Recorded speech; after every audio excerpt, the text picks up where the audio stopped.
بسم اللہ الرحمن الرحیم۔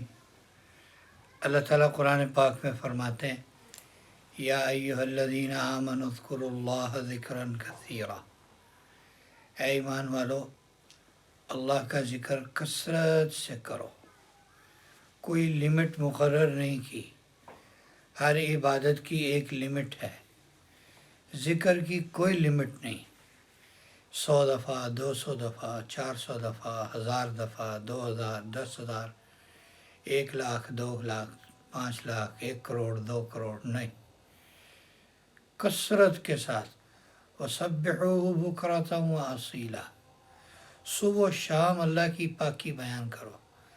اللہ کی پاکی بیان کرنے کے لیے عام طور پر جو لفظ بولا جاتا ہے، کلمہ بولا جاتا ہے، وہ سبحان اللہ، سبحان اللہ۔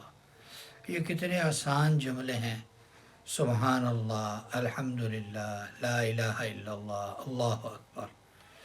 یہ چھوٹے چھوٹے جملے ہیں۔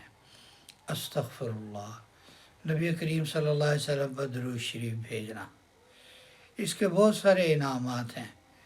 جنت ملتی ہے، ثواب ملتا ہے، اجر ملتا ہے، نیکیاں ملتی ہیں، اتنی نیکیاں ملتی ہیں، یہ ملتا ہے، وہ ملتا ہے، فلاں ملتا ہے، ہر چیز۔ سب سے بڑی بات یہ ہے کہ زندگی قیمتی ہوتی ہے۔ زندگی کے لمحے آپ قید کر لیتے ہیں جو ذکر میں گزرے، اور اس کا ایک سب سے بڑا انعام یہ ہے، اللہ تعالیٰ فرماتے ہیں فَاذْكُرُونِي أَذْكُرْكُمْ۔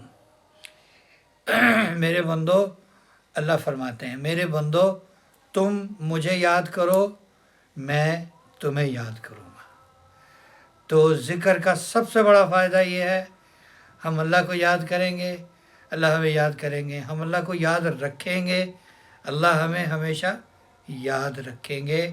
تو نیت کر لیں کہ انشاءاللہ چلتے پھرتے اٹھتے بیٹھتے ذکر کرتے رہیں گے انشاءاللہ۔